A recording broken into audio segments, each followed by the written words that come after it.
Welcome everybody to Bitcoin Live. Today we have a very special guest with us, a longtime friend. Andy Lian is a true veteran in the world of blockchain and technology. He first discovered blockchain, I think, back in 2012, when most people still thought it was a joke. Since then, he has spent over 20 years working at the intersection of technology, finance, and government. Andy has advised more than 20 governments on blockchain policy, chaired a major crypto exchange, and written several best-selling books. He's also the founder of a non-profit that believes in decentralization for the people and not against institutions. And he wrote the last book, Web4, The Age of Autonomous Intelligence. Welcome to the show, Andy. Hey, bro. Good to see you. Good to see you too. You have been busy, my friend. How are you? I'm good. I'm good. We have not. I mean, on and off we talk, but I've not been on your show for a long time, and since my last book, so I've been fine, brother. Thank you. Yeah. Well, you just brought out a new book, Web4, and we're gonna talk about that, of course. First of all, like, how was the process of writing that book? Was it easy, or did like, how's your writing process? I think it's a lot easier than advising government. Writing process is also not easy. So to be very honest, I supposed to publish the book maybe 2 years ago. So I have like 23 versions of the same book. I keep refining it, and I kept telling myself I have to change, right? I have to edit. Then it came to the point where late last year, I told myself I have to set a deadline. So I told all my friends, I said, I'm going to set a deadline by early 2026. I have to publish. So I just publish it because the longer I drag, the more things I add to the book. Oh, and yeah. then the book become thicker and thicker. It was the current book that you see is about, I don't know, if you remove all the appendixes and the references and so forth, about 350 pages. But the original book that was maybe last quarter, Q4 of last year, that full version, including all the images and so forth, I have over 950 Wow. pages. So that's why when my friends bought the book, the hardcover, for example, I removed almost everything. Images were removed, references, case study, and a lot of things are removed.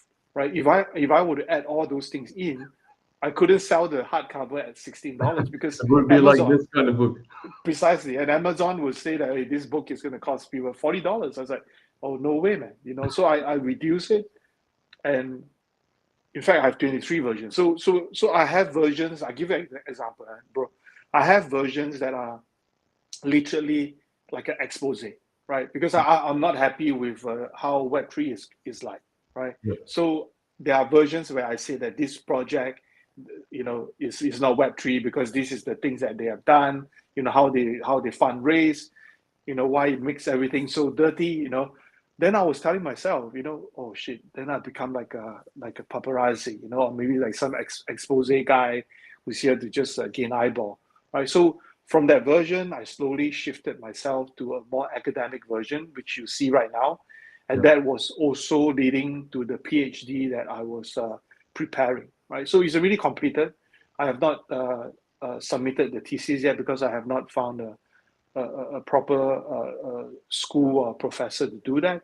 But I'll need to do that very soon, probably by this year too. So writing a book, easy, not easy, but it really takes a lot of time. And bro, I'm not here to sell the book for money, right? I mean, you have to pay something, but I'm not here to like sell a book to make a big profit, right? So I just want to make sure that the book is done. Friends are reading it. Some of them bought it. It's fine. You want to sort of spread the ideas and the message that's in the book, and not. Yeah. I imagine that you already have enough money. Sometimes educating people is a lot more important than just selling the book at $2 more or $10 more. It doesn't matter. But basically, if I understand you correctly, you have like enough material for 2 more books that are sort of part 2 and 3. I do have it. In fact, if you know what I have been doing, I kept pushing for re-decentralization, right? Yeah. To get people to look at decentralization in different angle. I think I can come up with another book which is called Re-Decentralize or something, right? Because ultimately, of course, when we talk about the Web4 era, of course, we talk about the AI part and so forth. But ultimately, the concept of decentralization got to change and evolve and pivot to what it's supposed to be in 2026, for example, right? Yeah. So I definitely have enough to write another 2 books or something, that's not a problem at all, I'm just worried that no one is going to read it, man. Well, that is a good question, right? Because I like you, I also keep putting stuff in my articles, and then they become really long. And then the biggest complaint, I usually get compliments, like people read it and they say, "Oh, love it," I'm immersed.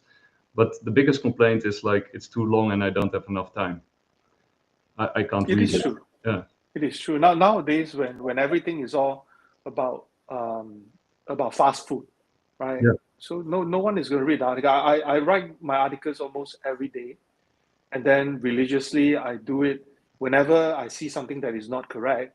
I'll try to correct them, right? Like friends are saying about Clarity Act going to be passed by 4th of July, right? I said, how is this possible, man? Because there's so many different things that are not done, right? So I wrote an article, say, hey, this is shit, it's not going to happen, right? These are the reasons why it's not going to happen. But how many people would really read? When I talk about Michael Saylor's stock, right? yeah. How he's going to, how he It's correct. manages the portfolio, Yeah. and his dividends and so forth. I talk about that, very early. And of course, some friends did catch it, and they felt that okay, all right, that is good.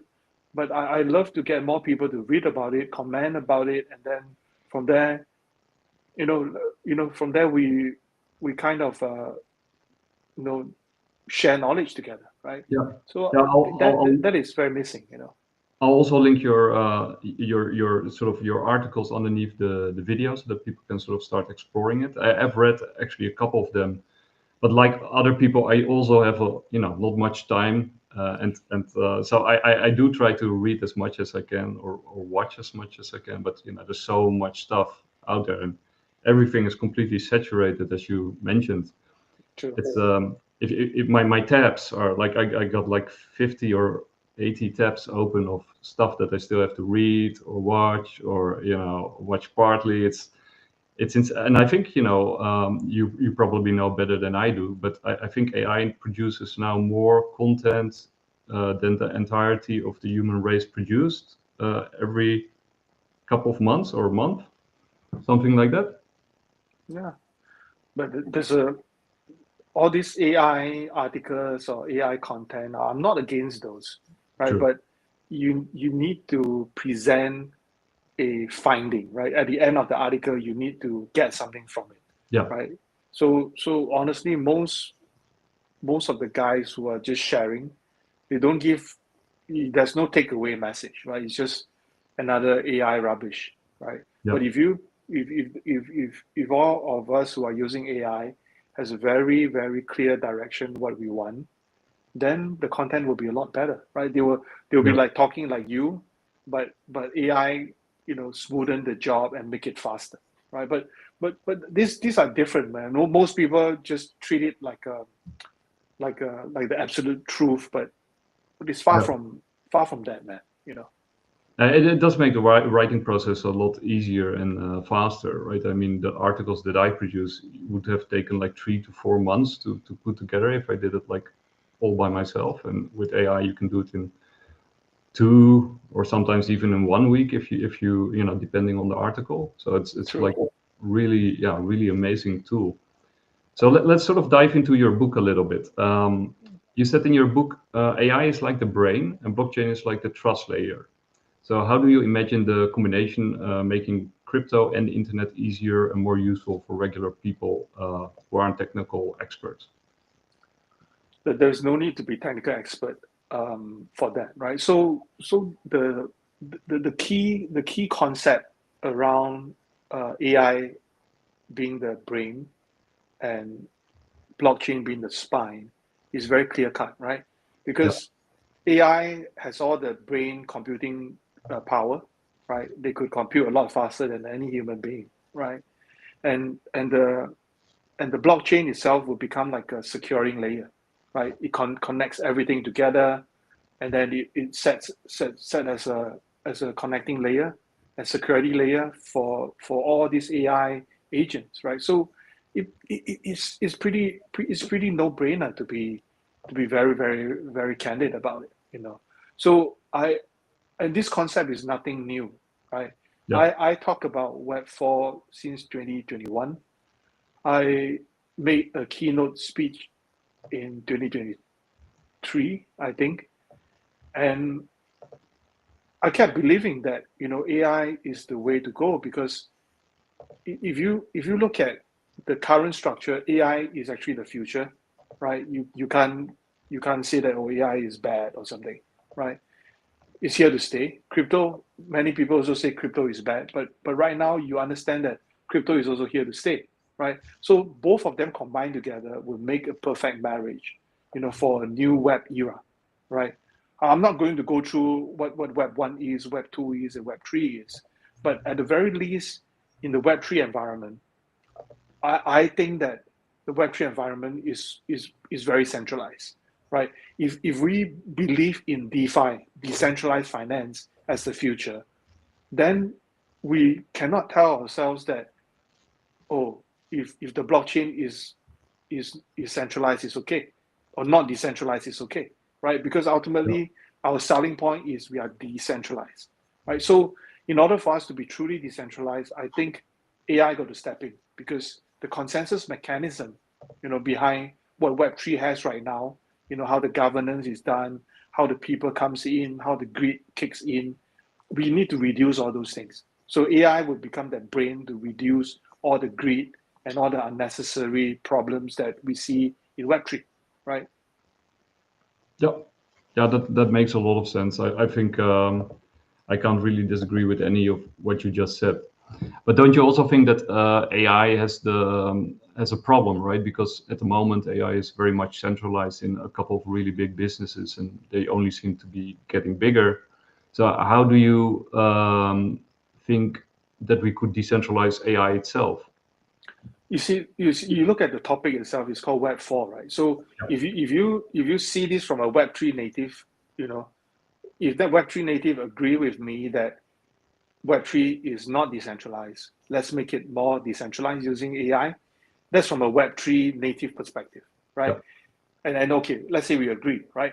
But if you look at the AI part as well, if you talk to the big boys in maybe in San Francisco, or if you talk to those other accelerator program that is investing into AI and so forth, they also do not want AI to be monopolized by one or two big companies, right? So eventually, the direction is to go decentralized yeah, and make sure that the community provides the computing power, right? So that everything can be more distributed and more controlled in a way by the masses and not one or two people. Because right now, just look at it this way. AI can be the one who change who do healthcare research, to change mhm, your genomes, you change your DNA and so forth.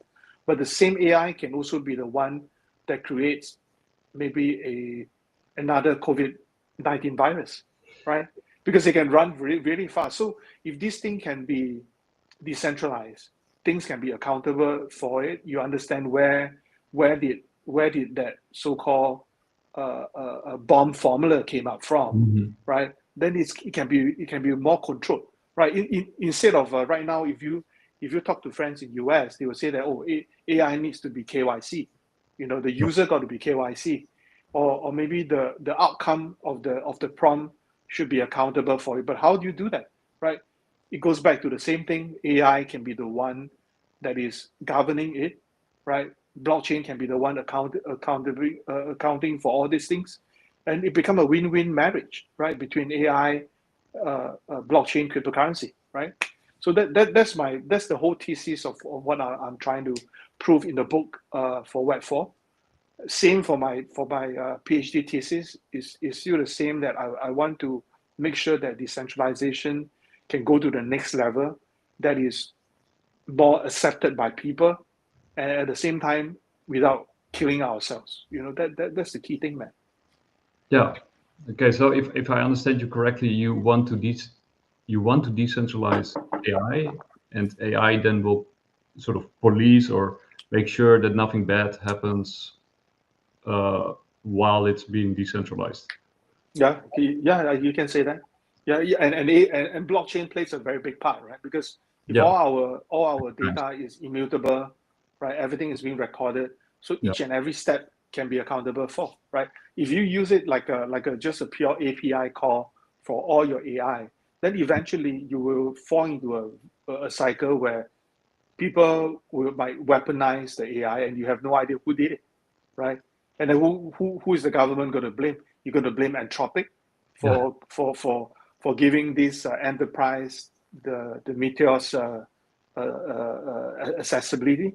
I think it's not practical, right? So eventually, some guardrail got to happen, and decentralized AI is one of the guardrail, in my humble opinion, right? It's not. I didn't write that down in very specific in the book, because that part of it are parts that I actually removed, from my book, because like I told you, is a 1,000 pages there Yeah. about.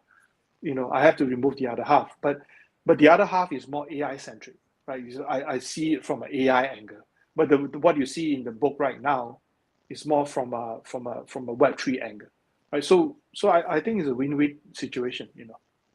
Yeah, yeah, and you like I said at the start, you advise like 20 different governments around the world, and then you have this message for them, which is kind of scary. I imagine, from their perspective, what you're saying, like you have to sort of let go, you have to decentralize more.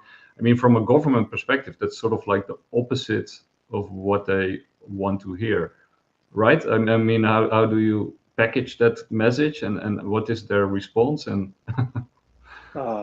Okay, this is a really tough one, because if you talk to the government, right, the more you talk to the government, the more you will realize two things: they want control, yeah. right? They want control, and they want to know how to control, right?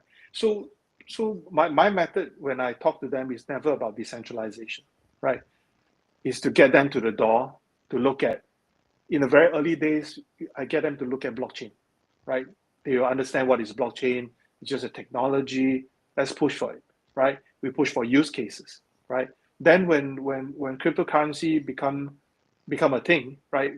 President Trump and all the rest of the governments are pushing, pushing, pushing. Yeah. Then they realize that, okay, that is the future money, right? We never push decentralization. The only questions that we usually get from the government, like I've said, they want to understand how to control the decentralized networks, right? Yeah. And of course, there are many different ways to do it. Like, of course, you want to seize all the nodes, Yeah. seize all the data center.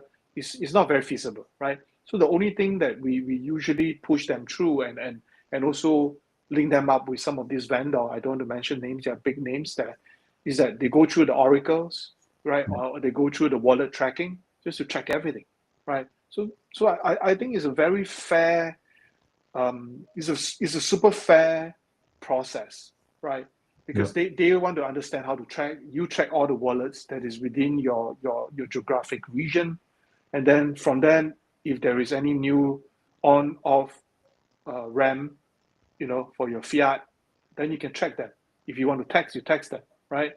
Yeah. Or if there's a capital gain, you just keep track of it, right?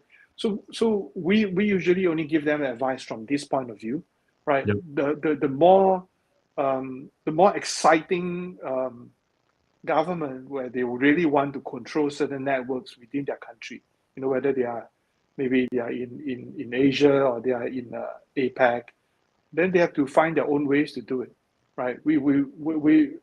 I usually will not go to that extent to say that, oh, you need to sue so and so that you have access to that public blockchain. It doesn't work this way. We use logic to convince the regulators. And then do you sort of also notice like a difference between, I mean, I believe you're still in Singapore based, but I think you're also sort of, ties with Hong Kong. Like, is there like a difference between, like how Singapore, Hong Kong, or let's say mainland China sort of looks at these things? Or is that sort of, are they more aligned, or Korea or Japan, or, I think most of them are very reasonable, right? They take on the innovation stand, right? They want to understand the technology. At the same time, they want to take on a more innovation stand to kind of know what they can do and what they cannot do and what they should not do and what they have to do, right? So most of them take on a more innovative point of view so that it benefits the people, right? I always say whatever you are doing, you have to benefit the people, right? You have to get people to use it, right? I'll give you an example. This is not what I have advised, but in Singapore, we have like an education portal where all the degrees and all these education certificates are on chain, right? I think that is good, right? Everybody is using it. Do they need to understand that it's on blockchain? No need. There's no need to do that. But I think that is how successful technology is being implemented, right? So I always use that as one of the example, to tell people that, hey, you need people to use it. If there's nobody using it, then you screwed up, man. What are you building? And what would be their biggest fear? Like, because they love innovation, of course, and they love change and they love technology. But when you talk to them, like, what is their ultimate fear that what could go wrong in their view, or what worries them, what keeps them up at night? Wow, this is a very big question. Okay, so the okay, so put it this way, most of them are always talking about tax. Right? If you come from a government standpoint, they want to look at tax. They want to look at productivity, right? And then they want to look at innovation. So these are the only three things most of the proper government would spend time on to build on this crypto angle. Right? Of course, they want to understand, how the payment rails are being done. How can are there any privacy, that kicks in and so forth. So there's a lot of things like the I can't mention the country, but more recently, there's a lot of these RWA projects, right? And then one of these government asked, hey, is it okay if we use a public blockchain to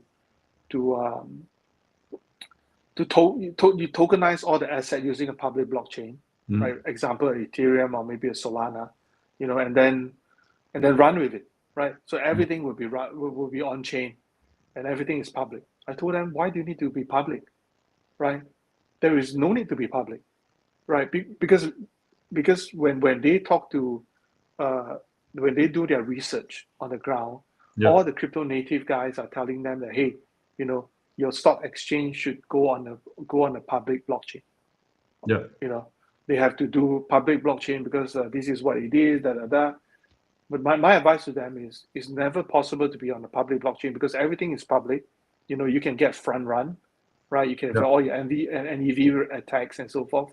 So it's not feasible to do that, right? Yeah. But if you don't get an honest opinion, right, in this space, you would then be misled to do a lot of stupid things, right? So for me, I told them straight up, that's it. Please, don't waste time. Just go with your own private blockchain, or you could do like maybe a semi-hybrid one, right? To just show proof of funds or proof of money flowing through the blockchain, right? And then that's it, right? That's it. Then some of them, they will ask, so what's the benefit of cryptocurrency? From this RWA talk. I said nothing, man. If you want to put everything on the perp stacks, for example, okay, I think you're good because you're flowing all the money to the perp stacks, and people are just using the money. You can see them on chain. I think that's good, right? But if you are using blockchain as a database, right, oh, I sold 5 SpaceX shares. There is no need to be public, right? As long as you can account for it, the blockchain technology can make you go 24/7, right? That's it. You're a winner, right? There's no need to talk about whether it's going to be a public blockchain or not. Those are just waste of time. I will not go to that extent to to do that, because it doesn't make sense to me at all, Yeah, I mean, if you're a government, of course, like you said, they want control. They need control, right? In order to function, they need a certain level of control. So it does make sense that you would go for a private blockchain and not for a public one, True. at least initially. You also mentioned the people, right? I know you're very much, passionate about that. But sometimes I kind of sort of worry, and also sort of when I sort of, browse your book a little bit, with Web4, what kind of roles are there still left for people? For example, within crypto or Web4, what could people like we do in that kind of environment? I think there will not be any difference, because when we talk about Web4, it's all driven by AI, right? People can become the architect, right? If you look at the project or company basis, AI is going to take over everything. No, the human being is still going to be the architect, right? We build all the different layer, interface layer, agent layer, protocol layer, data layer, whatever layer, right? We are the architect, right? After we come out with the architecture, we leave it to AI, right? AI will run it, make sure that it's fair, make sure that the AI and AI are talking, make sure that the security layer is there to make sure that the money doesn't flow out, or make sure there is no hacks. You will still leave it to the AI to do it, right? Everything will be recorded on the blockchain, and you are an architect, right? So you are not like jobless, right? You still have the job to do, but your role will not be like some of the current projects right now. For example, if you are a blockchain project, right, and then the blockchain treasury, the company, the CEO, they own 99% of the token. Then what is so decentralized about this whole consensus mechanism, right? So if you are the architect, you are the CEO, right? You delegate the power to the AI. AI will make the decision for you, right? And then that's it, right? There will be no human intervention.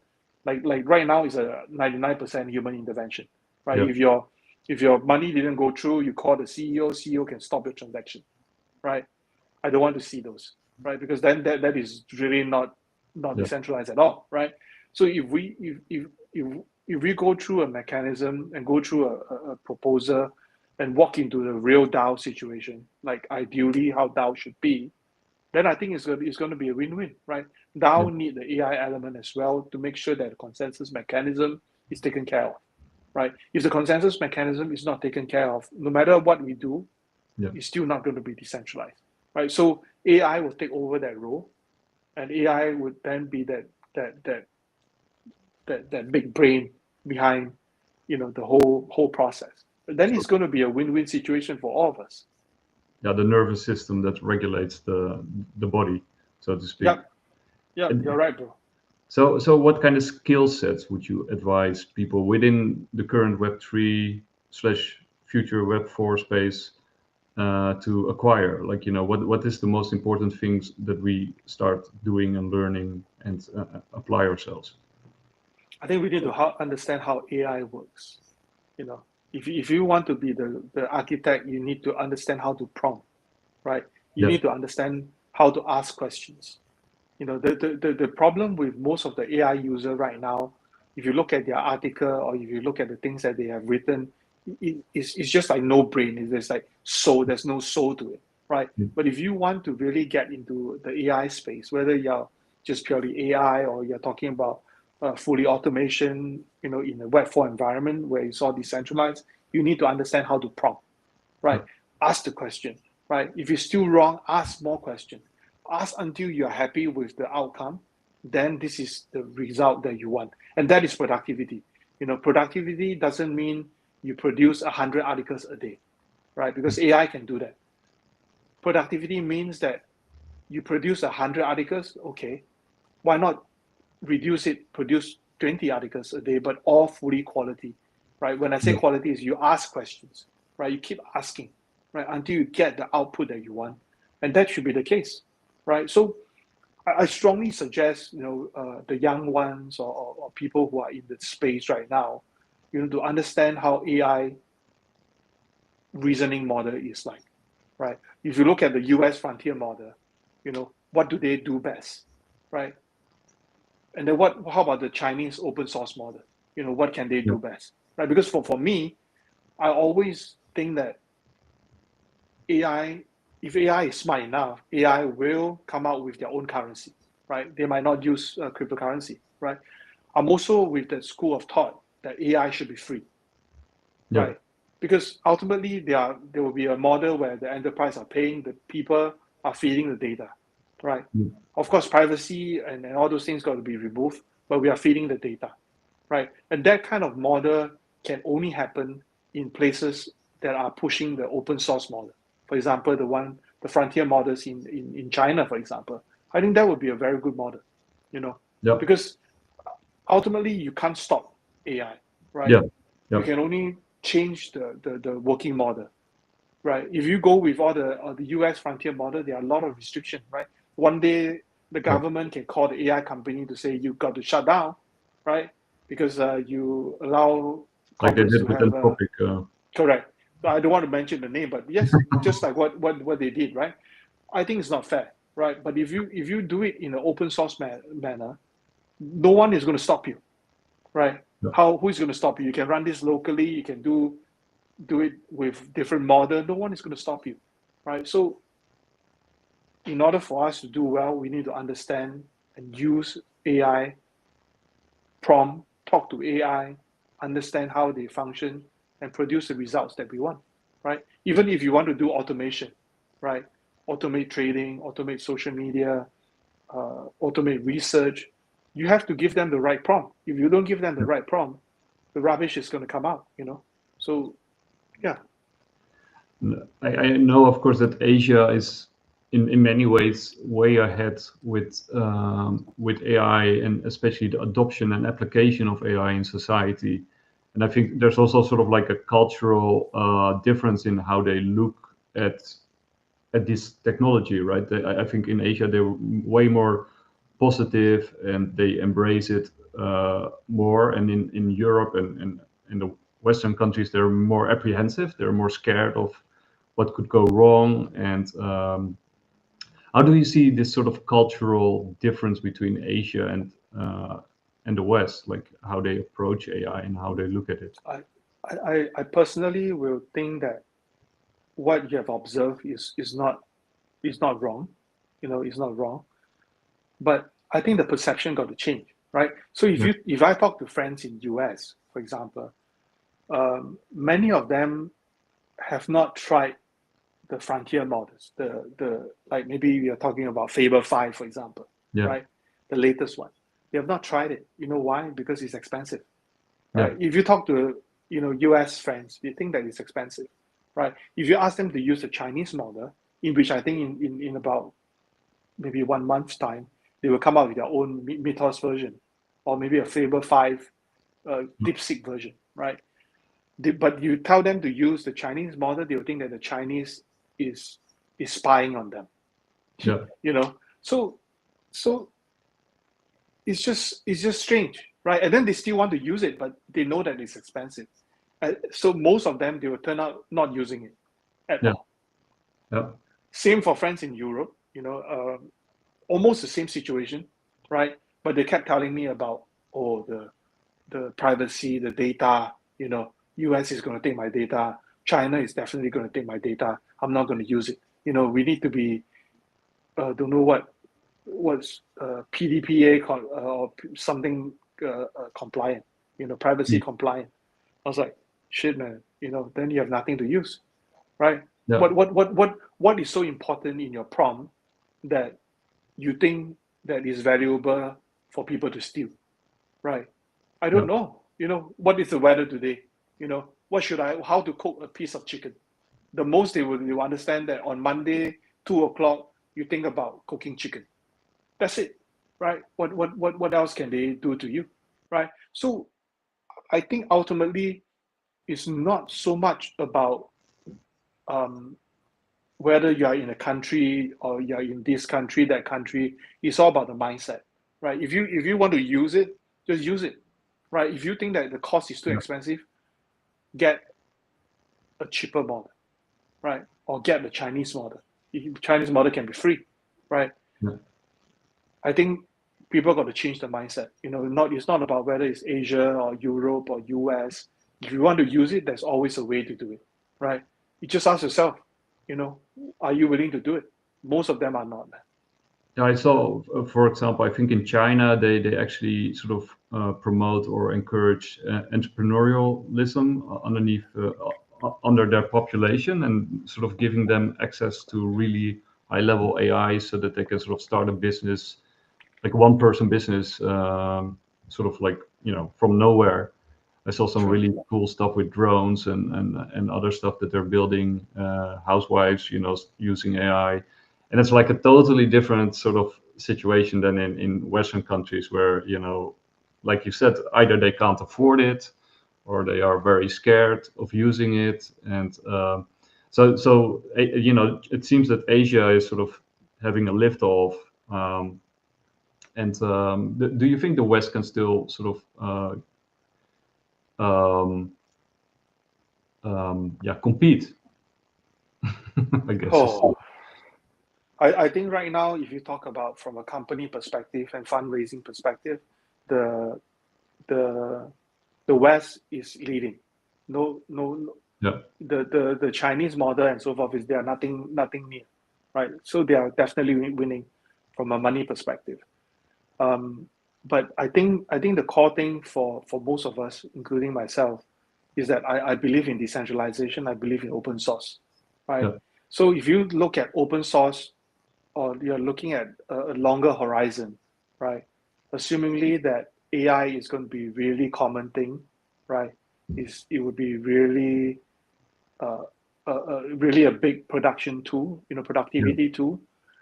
Then and people would have to use it. Then I would strongly think that the open model is the way to go, right? So if US right now, capital wise, or the frontier model, capitalization wise, they are definitely the biggest, Yeah. right? China, for example, they are biggest in terms of the open source. So in order for all of this to really work around, or for the US to kind of go to the next stage, I strongly suggest that the US companies to look at good open source LLMs that is cheap, free, good, and widely accessible. I think that model should come out. Initially, I thought that would be an open AI because of the foundation, because of their vision, right? But of course, now I think the taste has changed, right? But I really hope that there will be that open source AI that is going to take over that role. So I still think that open source is the way to go for AI. Yeah, and then I guess, game theory wise, you would probably could argue that since Asia and especially China is going the open source way, then it automatically forces the West to join or be left behind, right? So they don't really have a choice, I guess, in that sense. True. I also, I watched quite a few interviews with Jensen Huang, and he has this sort of 5-layer cake, approach with, I think, energy, chips, what is it, models, applications, and infrastructure. I think it's like a little bit different, but and then of course, like you say, the US still has a lead in chips and I guess models. But energy wise, application and infrastructure, I think Asia is leading like by leaps and bounds and light Yeah. years ahead, right? So how can the West sort of keep keep pace with China and that, Asia? that that's a very different model, right? So right now, if you look at the US model, electricity off the grid, they are more decentralized right now, right? If you go with their vision, they are going to build different computing or electricity outside the house. Every house will have their own solar panel, right? They will contribute to the computing power. It seems like it's more decentralized, right? But if you look at the Chinese model, is they actually spend billions of dollars. I mean the whole country wise to come out with a solar center, different energy, in different parts of China. They have a natural advantage, right? So if the US side can do that decentralized electricity harvesting, I think that would be also a very cool thing to do. Right? Everybody would be mining, everybody would be computing, would be sharing their computing electricity, to that whole vision, right? So I think it's possible, right? All these things are all aligned with the future, right? Electric car, right? Yeah. You need electricity. Mining of Bitcoin, you need electricity. AI, you need electricity. Yeah. Right? You need those to facilitate your whole computing facilities and so forth. So I think the future is pretty straightforward, man. Whoever has the power will win, man. That's it. Yeah. Yeah. So if it's US that has the power, they will win. I didn't listen to a lot of the Jensen's presentation because sometimes it's too long. Yeah. Sometimes I felt that he's like a car salesman, right? Yeah. Because ultimately the story is buy my chip, right? Yeah. So I didn't listen to too many, but I do like the fact that he's not just selling hardware, right? If you really look into his presentation, he's not only selling hardware. He's actually selling. He's also pushing for in some degree, open source, right? Okay, let's be very honest. He's actually pushing everything, right? Yeah. But of course, that is with the pretext that you need to use my NVIDIA hardware, right? So they don't care whether you're open source, closed source, or whatever source. Just use my NVIDIA chip, right? But his vision is very holistic because he looks at everything, and I think it's good to have that kind of leader, but at the same time he should also try to really take a side, right? What is he trying to do, right? Is he just going for all the enterprise model? Is he going for the open source business model, or is he thinking of a guardrail to go for a more decentralized environment so that it's going to be a win-win-win for everybody? So it's up to Jensen because I think there's always a product cycle, right? If he's at the last stage of the cycle where everybody has gone through the pain and issues and so forth, maybe he will start to talk about the decentralized AI part. But right now, it's a heavy sales part where he needs to market and get as many people to do and buy as many of his chips as possible. So I think he's covering everything. But sooner or later, they would have to they have to converge and then have a very strong selling point, for some of these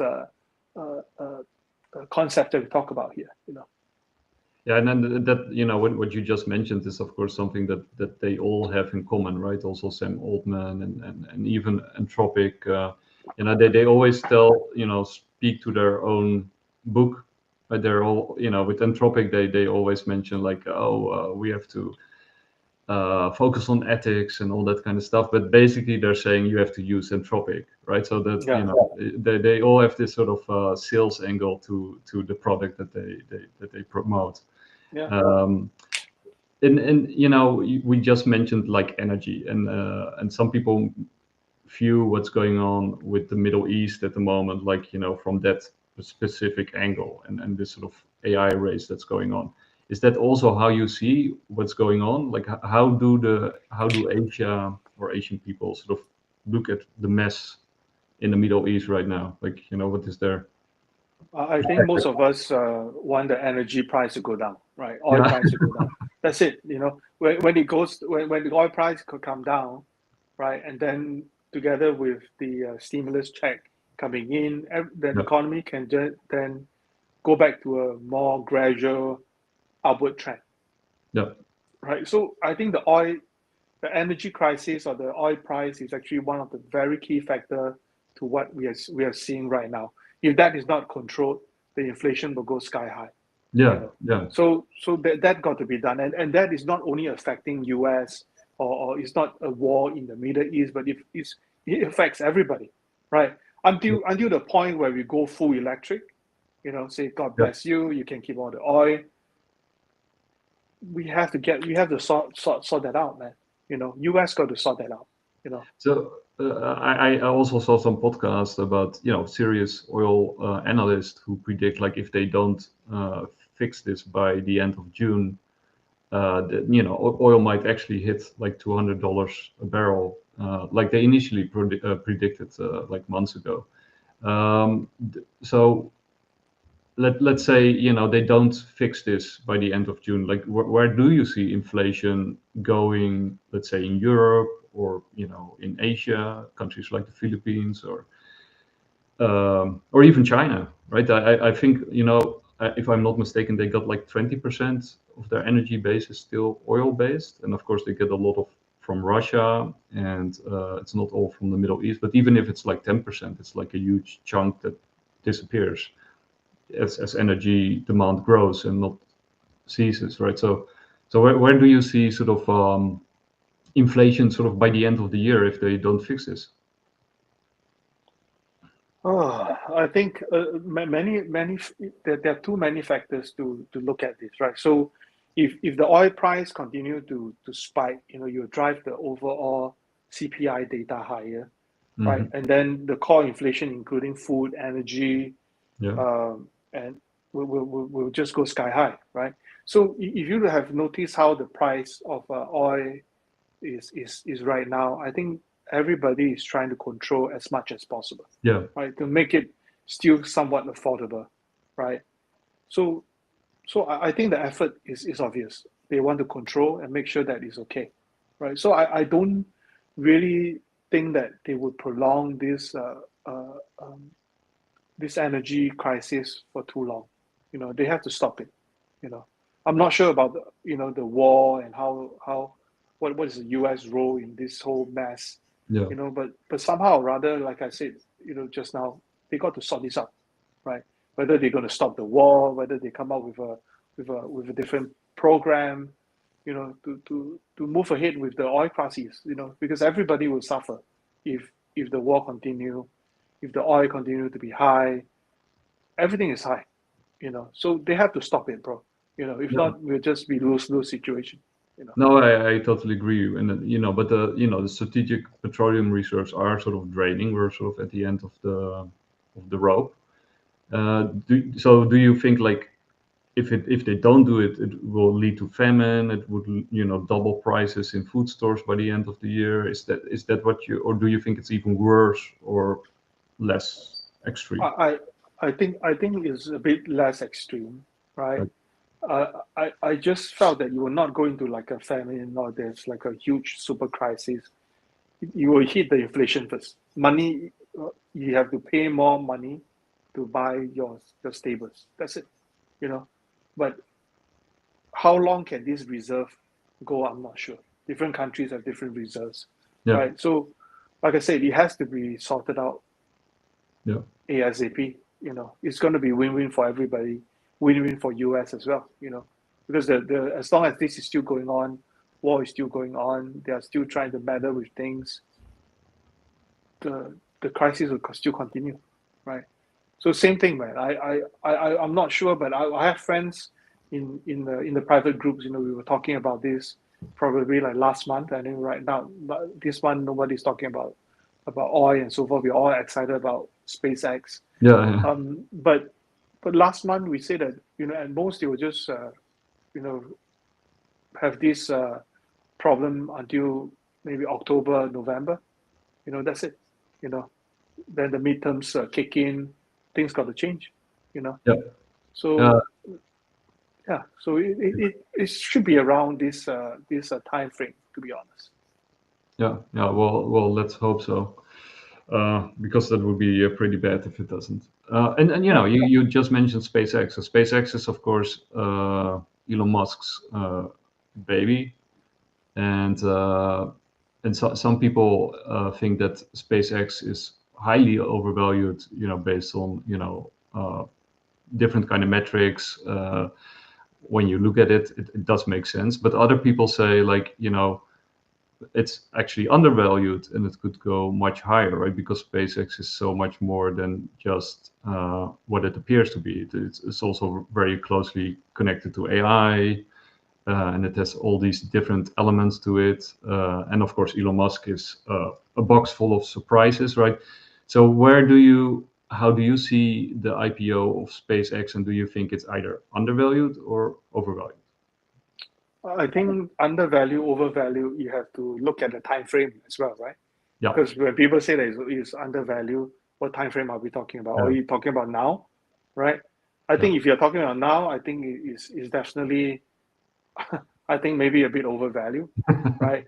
But is it a fair price to be at 135, for example? Yeah. I think it's not a fair price, to be honest, right? But life is not fair, right? Just to begin with. So who are we to see whether it's overvalued or undervalued, right? But for me, is because I made a post the other day, right? What I expect in terms of pricing, right, for SpaceX.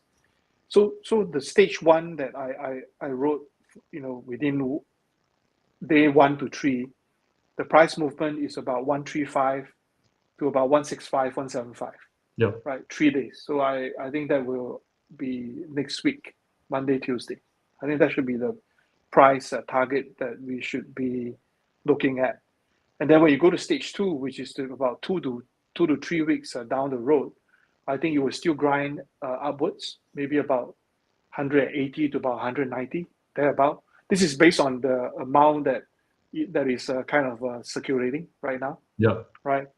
And of course, because that is also the point where the index fund kicks in, right? So you would pump to about maybe pump to about 190, thereabout, and then they will stay buy, sell, buy, sell, buy, sell. But if you look at it in a longer stretch period between 2 to 6 months before the midterms, I think it will go down pretty sharply to about 120, right? Yeah. This is just non-financial advice based on what I No, this is definitely not financial advice now. I put it up in my post, but there's a subscriber post where I talk about it a lot deeper. So 2 to 6 months it should come down, right? Because you have proven yourself that this is a fairly good IPO. The insider get the money, the old employee get the money. What's next, right? You got to scale up, right? If you want to be the next Amazon or whatever, or next Microsoft, you need to scale up and get people to see to that vision, right? So the Starlink subscription should be all global. Price should be very affordable, right? If they continue with this price, you will never go global, right? Yeah. Your price got to be at least down by maybe 50 to 70% from the current price, right? Then from there, that's it. From there you would see the price backed by real value, right? So probably that is going to take another 2 to 5 years to see to see another very sustainable pump up. And they have this treasury. I think they have like about 18,000, over 18,000 Bitcoin right now in their treasury. So do you think that's wise that they have so many Bitcoin in their treasury? And why do they have Bitcoin in their treasury at all? And what is your take there? And also, how do you view SpaceX? Like, is it just Starlink? Is it more than just Starlink? What is Elon Musk trying to do? I think. So first of all, you talk about the Bitcoin, right? Whether they hold Bitcoin, in their treasury, is it a good thing or not a good thing? I think it's okay, right? It just proved that it is a good treasury item, but it's also proved that they are not holding a lot in Bitcoin, right? If it's such a good product, they should hold at least 30 or 40%, allocation in their treasury, right? Why is it so little, right? So I'm not going to fight my own back, right? But that's what it is. Yeah. But coming back to the SpaceX talk, you know, we can see that the rockets, you know, you have all those commercial arrangement or government arrangement. I think that is cool. Right? They get a really good corporate revenue from all these from all these things that they have done. But to me, if he wants a global adoption, right, just like his Tesla car, you know, is global, right? The only product that I can see is the Starlink. That's it. Slash the price by 70%, sell it to the world. Trust me, if he's going to do that, I think a lot of these telco right now in the world will get into big serious problem, you know. And anyway, this is already predicted that it's going to happen, right? I give you an example. How much are you paying for your handphone bill right now? For internet? No, for your own handphone bill, mobile. Oh, I basically paid it off, but normally it would be like about How much a month? 50 euros or something. It used to 50. be. Yeah, it's now down to 30. Yeah. Okay. You're very rich, bro. I tell you how I'm much I getting pay. poorer by the day. I know, bro. I tell you how much. So I used to pay very beginning, you know, like $200. You know, Yeah. then it drops to 50. You know, you want to guess how much I'm paying in US dollar a month? Let me just tell you first. I have 800 minutes that 500 minutes to call in the Yeah. local environment. I have 300 minutes to call worldwide, right? I have 500 GB to use in Singapore, Malaysia, and so forth, right? And then I have maybe another 15 GB to use it globally, data. How much do you think that will cost? Well, it's probably lower than I think, but so I'm gonna say really low, $10. Lower, No dollars? Like free? lower, bro. Lower than that. 5. Six US dollar. Wow. Well, Wow. bro, you just imagine the talk time, the everything, $6, man. You know, Yeah, that's crazy. so we got to understand, you know, that things are changing. The telco locally are also adapting to the model. So I think Starlink is definitely going to come, and they are going to come and kick ass, Yeah. 100%, right? So if I'm paying $6, for example, Yeah. do you think after that I'll pay $100 for Starlink? No way, man, right? Yeah. So that should be the case. Well, and so you do think Elon will compete in that market and Yeah, drop below $6? he has to. He has to.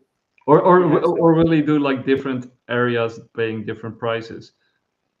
No, I think he should be looking at a broad pricing range, Yeah. right? Like if you pay $5, this is what you get. If you pay $100, this is what you get, Yeah. right? Yeah. Right. Packages. So if you pay 100, it might be your mobile phone and your satellite phone and your home internet, example, Yeah. right? So I think he has to do something about it, man. If he's not going to do this, then what for to do the IPO, man, right? So Yeah. I think he has to do it, you know. The, and then, just coming back to your book, like because that's that's what we're talking about, also AI and stuff. But what is the most important sort of message that you want to convey, or that you want people to take from your book? Like what's in your book that you think is the most important message? There are many important messages, to be honest, but I try to say a different one each time. So what I want to say again would be very similar to what I said right in the beginning. Yeah. I want to tell people that we need to understand what is decentralization and the importance of decentralization, right? You just imagine if you come to this space, right? Yeah. You believe that decentralization is the future, right? You don't want to be controlled by the banks and the government, right? Then why are you okay to be compromised, No way, right?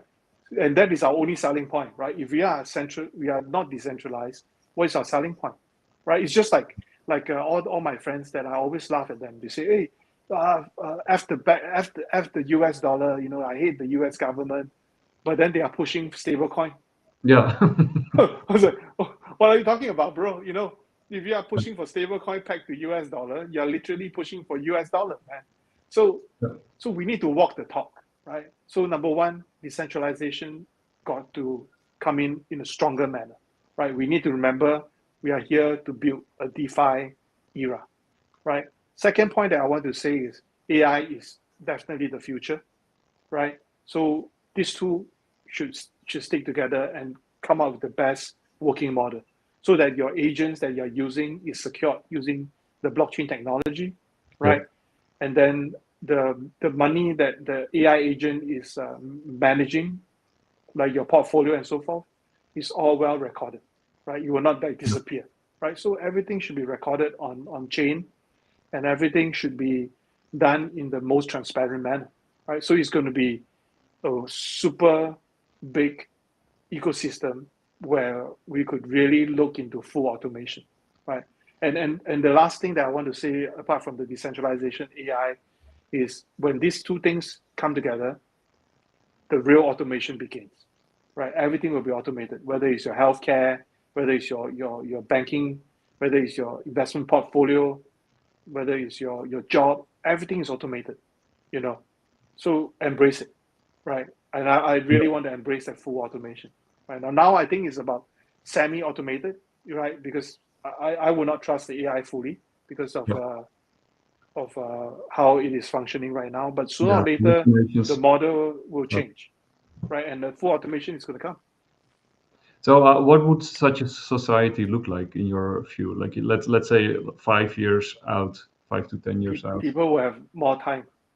People will have more time, right? You have more time to do the things that you want to do, Yeah. right? Because productivity have increased, right? Now, instead of you spending 8 hours doing your job, Yeah. you probably spend only 2 hours. Then you have more free time. I think that should be the case. You know, But then you got different kind of people. Of course, you got people working in high end jobs. That but you also have people who have very simple jobs. like And what? well, Like what? let's say you got, I don't know, somebody who's working as a cashier, like working in a supermarket, or in I don't know, Bro, collecting the so garbage, or what. so some of these jobs will still remain. We are not saying that they are going to replace the job, right? So if someone is working in a supermarket, right, instead of them spending time to look at the inventory, right, the AI automation will solve maybe 90% of their job. Right now, it's already solving, right? Everything is barcode register. You don't even need the cashier, right? Yeah. So if you are working in the supermarket environment, that might happen, right? Of course, you still have to physically move the stock to the shelves Yeah. until one day where the autonomous robot comes into real reality. They might replace that job for you, Yeah. right? But I think no matter what, the human power, the muscle, is still gonna happen, no matter what, right? So supermarket is fine, right? If you are working in a marketing job where you need to do a lot of social media posts, for example, Yeah. I think now AI can really take over more than 90% of the job, right? Yeah. Posting, thinking, and all those running campaign, right? But you still have to be the one giving them the creativity, right? You are still the architect, right? So Yeah. there's no need for you to worry. So some of my friends ask me, say, hey, oh my God, AI is going to take over. What should I do? I told him, be a masu, right? Just be a masu, right? You will not be taken over by AI for the next 5 years, I think, until the robot comes in. But then be a masu, man, bro. They say, oh, I don't want to be a masu. I want to be a driver. No, I said, driver, there's no way, man. Autonomous driving is already here, right? So Yeah. be a masu, right? Or you be a rubbish collector, you know. But the thing is, I think people are just over anxious. It's still not the time where AI is going to take over everything. So in what AI helps. timeline What timeline do you think that will happen? Like, is it like 10 years? fully take over maybe in the next by 2035, I think, around there. 25. Everything should be fully automated. And then your house.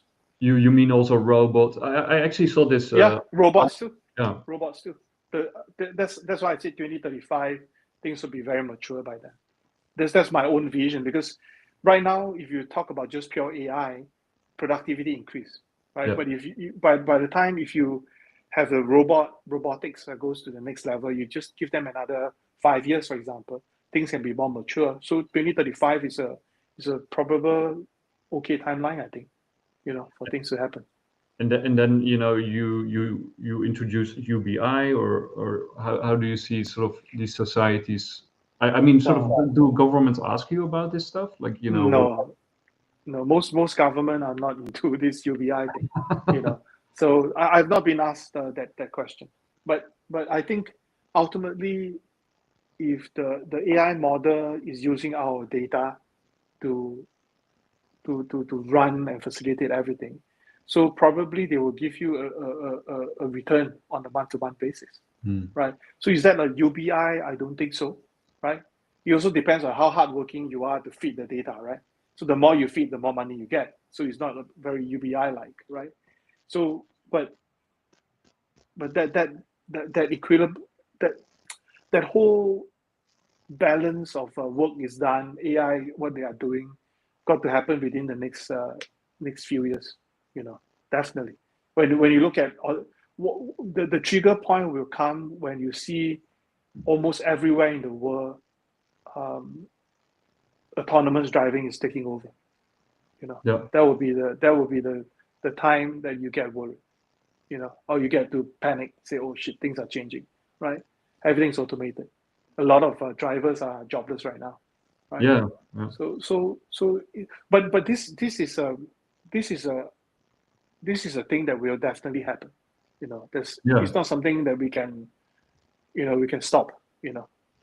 Yeah, you see it as irreversible. Like, there's too much momentum behind it. There's too much at stake. That they'll push this forward. So, what if you look forward? Like, what would be the biggest obstacles and dangers? Things that could go wrong, like in that period, like from now to 35. What keeps you up at night? I would think that AI right now can be a very dangerous thing, right? Yeah.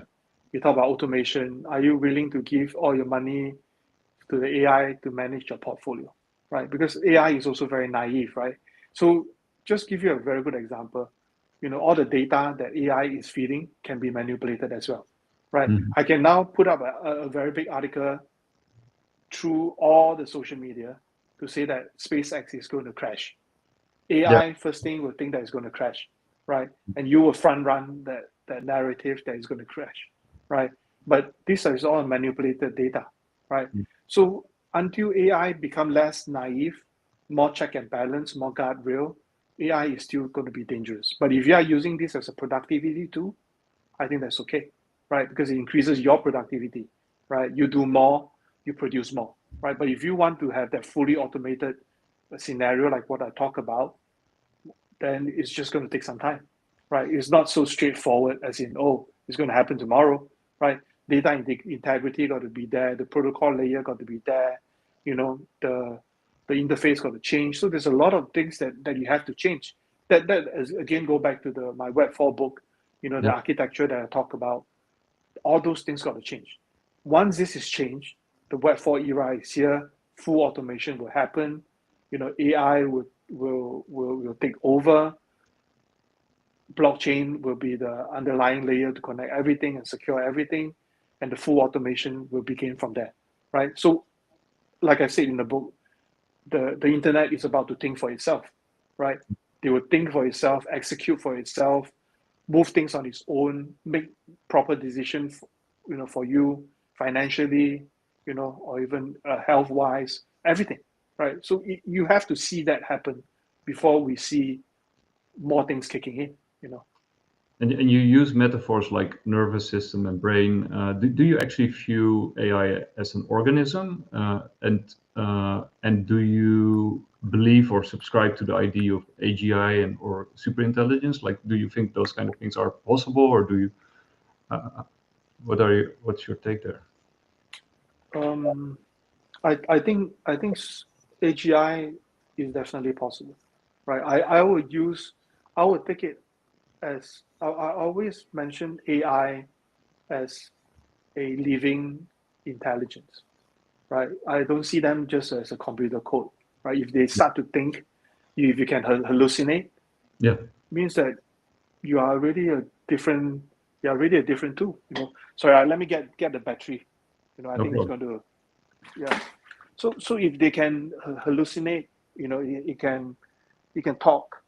I think, yeah, I think it's I think it's okay. It's a brain on its own. It's not like they are.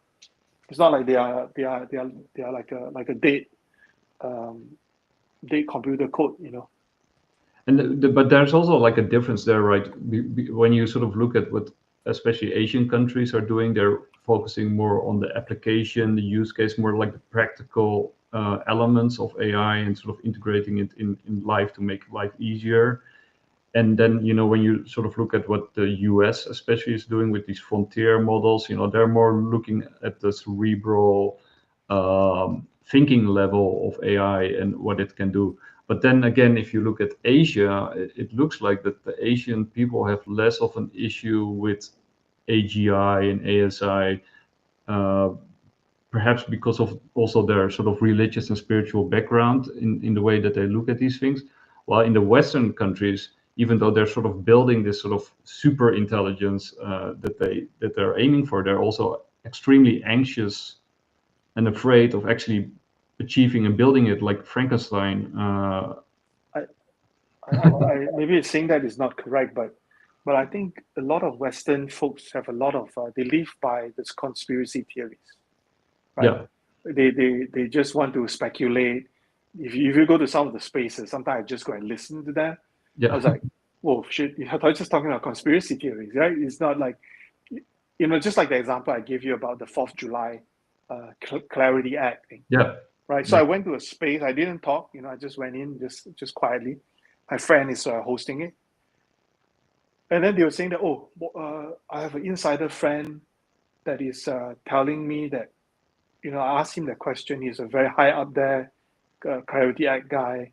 I asked him, is it going to be a 4th of July? The guy smile and nod and smile and give you like give a reply like it's going to happen, and I think it's going to happen. These two conspiracy, right? yeah. Same, they have the same kind of style as the AI as well, right? They want it to be Hallucinate. conspiracy, right? You say, oh, if you're going to use this AI, our privacy is going to be gone. China is going to take all our AI and they're going to control us, right? If you have that kind of mentality, then it's very hard for you to advance and make full use of that innovation, that innovation cycle, right? So I think as long as the mindset is not going to change, they still think that, oh, so and so is going to use the data, and again it goes back to expensive. It's been expensive. Then the whole country will not advance, right? Mm. That's why I kept saying that it has to be, it will be free or literally cost nothing, right? It has to be open source. If you want AI to move to the next level, it's just like the Starlink to the next level. Is everybody uses Starlink, right? Everybody use Andy AI, for example. Oh, then you'll be a successful one, right? When Yeah. I say everybody uses everybody, right? They don't need to care about the cost, the price, the subscription, everybody. So far right now, I still see that the Chinese model is the way to go, right? Maybe the US companies are not allowed to use the Chinese model, or they felt that it's not safe to use the Chinese model. I'm not sure. But once this thing become an open source, I right, think you will go to Chinese model, bro. Jensen Wong was banned by both the Chinese government and the US government. He said we were the only company that has been double banned. Yeah, But yeah, I guess you're right about that. it But has to be go open source, bro. It has to go open source because if you go back to the Anthropic example that you give, right? The government call them, you got to shut it down. They shut it down. So what's the what then how are the companies who have spent a lot of money to prompt to engineer their product using Favor, for example? It means all of a sudden they just got to stop. Then in order for them to have a reliable AI model to use, then they would resort into open source. They resort to hosting it locally, and again, that is the outcome that I see, right? Most people say that will not happen, but it has already happened, right? So open source is the way to go, man. I'm not going to change my words. So even Jensen is here on the podcast, I'll still say the same. I don't care, man. Good to hear. Yeah, I don't really care. And if Jensen is listening, you're welcome to come on Bitcoin Live. Now, Jensen, if you are here, let me know. I'll take out my. I have a leather jacket too. I could always wear the leather jacket. Maybe the next time, the next podcast, I'll wear a leather jacket. Like Top Gun, the guys from Top Gun. Yeah. But I mean, okay, there's a lot of conspiracy at the moment, that it also connects with the whole UFO thing and a lot of other things. There's a lot of stuff going on in the world right now. But you do have, I guess you do have like legit worries about dystopian futures, about governments abusing these technologies, right? I mean, that the weaponization, you already mentioned weaponization. AIs can fabricate pathogens, dangerous biological, atomic bomb. Yeah, you name it. I mean, the list is basically infinite. So do you worry about sort of this governments taking a dystopian Orwellian turn? I think all these things must have guardrail, right? So government intervention, accountability, KYC, all these things got to happen, right? I always tell my friends in the space, I will tell them that, if you think that cryptocurrency is dangerous, AI is more dangerous, right? If you put a lot of different guardrail around a decentralized network, cryptocurrency, then you should put the same guardrail on AI, right? If you think that centralized power is going to be very scary for AI, then let's go decentralized. Therefore, decentralized AI, Web4 environment. That's, it's a no-brainer, right? Yeah. People are not talking in this manner because they have conflict of interest, right? Yeah. Anthropic would buy my story, I think, because Anthropic always want to look good, I want to be the nice guy, I think they will buy my story, right? But they have to ask themselves too, right? What is the money generator for them right now, right? Yeah. It's an IPO. So all this do good, decentralized, and all these things, it will happen after the IPO. Right now, they can't come with this kind of bullshit story, right? They have to go with their usual capital story or the Wall Street friendly slogan, right? So after the IPO, when they have the money, I think things will change. If they are doing AI for good, then I think they would have to change. And decentralized AI would make up part of their whole network, to be honest. Yeah, I agree. And somebody asked in the questions, what do you think about Bitcoin next year? And I guess he wants to know about the price of Bitcoin. Do you have a view there? And of course, it's not financial advice, but do you think we're heading into the last bull run, which ended kind of on a downer, right? It didn't do much. Some people talk about diminishing returns. I talk about that too. So I think put it this way, yeah. So scenario number one is macro environment is good. Oil price go back to normal, no more war. Interest is controlled. Interest rate is controlled. Yeah. Stimulus check kicks in, right? Stimulus check kicks in. Cryptocurrency have more use case because right now we are all talking about shitcoin, right? There's no use cases, right? So use case got to come out. And if you can do that quick by the end of the year, when they come out with the stimulus check, hopefully, then I think getting 100,000, 100,000 BTC by the end of the year is very possible. Yeah. Do you But also if think you, that the Clarity sorry, Act is important? That the no, it's Clarity not Act, important, man. like, It's all priced in already. There's all this yeah, stablecoin bullshit. To be honest, is a US propaganda for yeah, them to distribute their debts. Right? They have to bring the US dollar outside of US. Right? If you bring all the US dollar back to US, the inflation is going to kill them. Right? yeah, So they agree to this because they see that all the stablecoin money is going out. Right? yeah, Everywhere, everyone is taking some US dollar. So that's why they push for US dollars stablecoin. yeah, That's it. Right? So to me, that one, it doesn't matter, because all my friends, they will say that, oh, there's a lot of stable coin at the sideline, or once they see there's a chance they'll buy crypto. I don't think so, man, bro. What's the relation, right? Some of them, they are very hopeful. They say, oh, when the X stock goes all the way up, they will sell and rotate back to crypto. What makes you think so? Are you joking?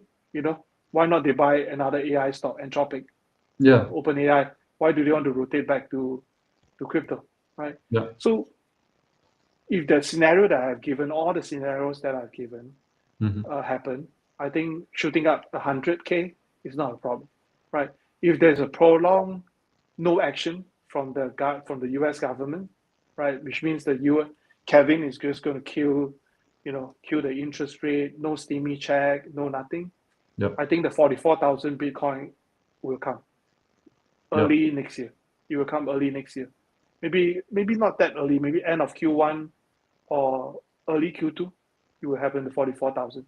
Because we just based on the very simple diminishing calculation, 44,000 is definitely possible, right? But if you look at the overall liquidity, overall volume, I think right now it has dropped significantly.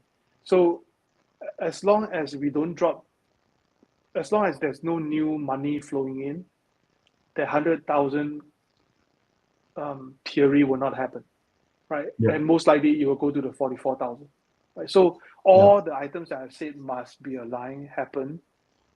100K is possible. If it didn't happen by this year, then the 44,000 will happen.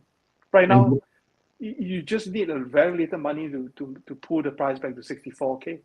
yeah, Super little money, right? You don't need to have a few 100 billion to push it up. yeah, So yeah, so we have to watch and see. No and new and, money, no honey, man. and gold, Go hard to say. I'm not a fan, right? But I think because the US hold a lot of the supply, yeah, I think they will still continue to market make it a bit. It has to cool down, definitely, right? Then when the steamy check comes in, the price will come up. Same, yeah, almost the same trajectory as Bitcoin, I yeah. think. Basically, it has to do with liquidity and the right conditions. Yeah, because right now there's really no liquidity, bro. So no Yeah, matter what all these analysts is saying, it's just yeah, a bunch of assholes, bro. There's no money, right? If you yeah, have money, we can talk about serious price prediction. But if not, all these are short term, day on day.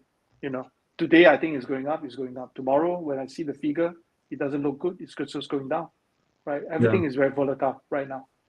Go by the hour, man. Honestly. yeah. I'm a big fan of Michael Howell from Cross Border Capital, and I think his last podcast was like the party is over, and he has this sort of liquidity cycle. So we're sort of at the bottom of the liquidity cycle. And We still have to go, but a lot more. It's not the bottom, definitely. okay, there's more to Yeah, go still. more to go. Why does he think that it's the bottom right now, where there are plenty of things that are still hanging? The Yeah, macro environment is yeah, yeah, yeah, shitty, right? yeah. So this will not be a bottom, man. Next No, time no, if you yeah. see him, let him know it never be the bottom. It No, will go down.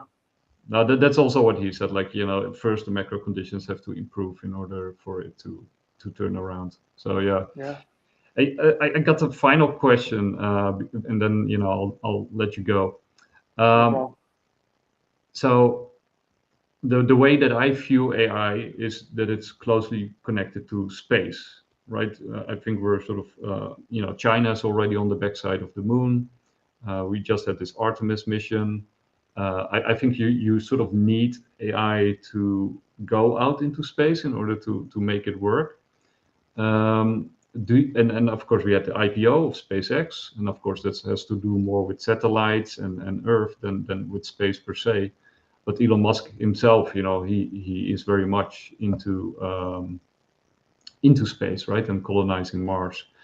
How do you view the connection between AI and space? Do you think there is sort of like a natural link there, or I think Elon Musk also wants to do the data centers in space because of the cooling. You have no cooling costs, and of course free energy from the sun, which can also beam down to Earth. I mean, the sort of the applications of space are endless, or not to mention the resources. Do you think there is a link there? I think there's definitely a link there. There is I think about 2 to 3 years ago, space asset is a real thing, right? Yeah. Everybody's talking about, not everybody, but those who are in that circle, they kept talking about space assets. I think 2 or 3 years ago is really a thing.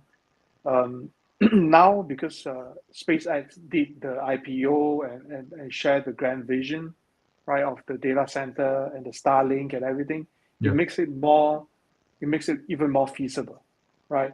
But to be very honest with you, I'm not sure, because I don't know what's the dollar and cents, right? Bring all this equipment up, loading it there, remote control them from Earth.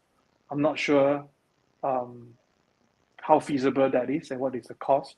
But in theory, right, if you don't look at all the costs and all the practical reasons, like for example, the server is on fire, are you going to fly someone down from Earth to there to do it? I'm not sure. Let's say we ignore all those practical, practical things. I think it's definitely the way to go, right? Because space have abundance of energy, cooling there is good, running it there is a no-brainer, right? Yeah. To me, it just boils down to cost, capital, and whether it's really that feasible and practical, right? So that's more like theory-wise, definitely the way to go, right? You put your AI equipment there, the energy source is there, anyway, it's off the grid, it comes from the sun. I think it's perfect scenario, so it really depends on how far this thing can move. But I think we need to do this step by step, right? Yeah. So Starlink first. I think Starlink first, Yeah. and then see how far that is going. Then we can then talk about space assets, right? I have friends talking about real space assets, where I have friends talking about building this data center as well, I have friends that are doing the transportation to the space as well. So I don't know exactly how their P&L looks like, right, or how their balance sheet looks like, but there are people building all these things, and I strongly believe that if all these factors are also aligned, cost, practicality, everything's aligned, I think it's win-win to be to have space assets, real space asset, right, like a data center, like a not like put an art gallery there, then who the hell is going to see, right? But if you're talking about putting up real space asset there, mining rig, right, data center, I think that is cool. Those are real assets, right? But don't tell me, say, oh, you want to go to the moon and have an art gallery, NFT art gallery. Then that is screwed up, man. Not yet. I don't know, man. There are a lot of different friends of different things, right? They can set up an art gallery on moon and put a camera there and get people to see the gallery. Possible, right? But it's not practical, right? So no, yeah. Again, it depends, you know. And it's still like 10 years or 20 years off into the future, probably. The Anyway, same thing, man. If the alien come by to steal your artwork, you're gonna send someone up immediately to yeah. sort it out. I'm not sure, you know. But space asset is really here, you know. Is really cool, and you will definitely be, um, yeah, be Elon. You will definitely be Elon driven, you know. Okay, and then one last question, because you just mentioned aliens. And you also mentioned, like, being in the spaces with the conspiracy theories. Uh, how do you watch, the disclosure coming from the Department of War, and all this sort of hype and craziness around aliens? Do you have a view on it, or how do you? No feel at all, man. Until they show the images, you Yeah. know, show the interaction with the aliens. Otherwise, I will just take it as it's just a UFO, right? It could be a flying drone. It could be a flying paper plastic bag. You know, show me the aliens, man. You know, I really want to see. Right? If you have aliens, tell us.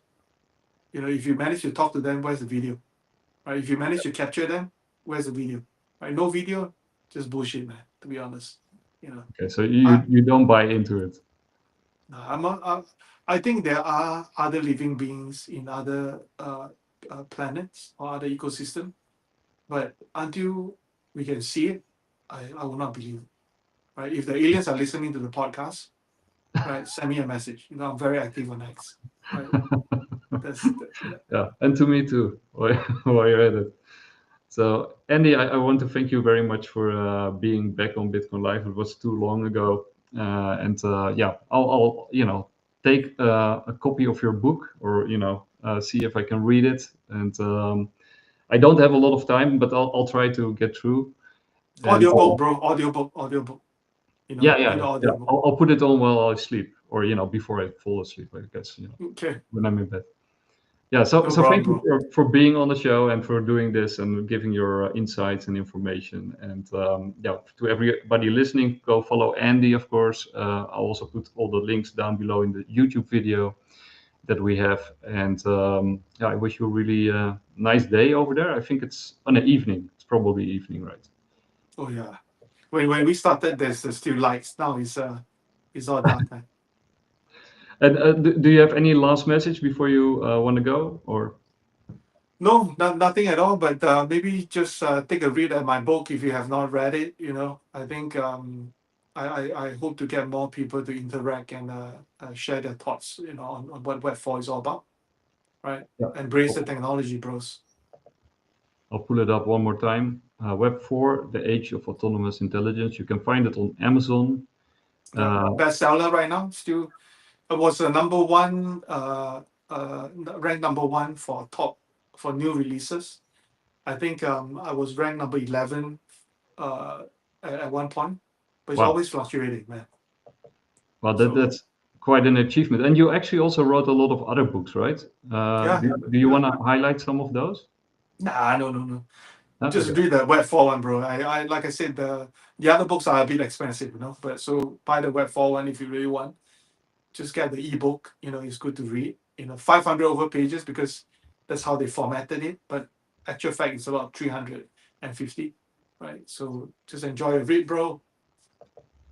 Yeah, and follow Andy. So it's Andy Lian, one word, at Andy Lian on X. And I wish you a really nice evening there, Andy. Thank you, bro. Talk soon. Take care. Bye.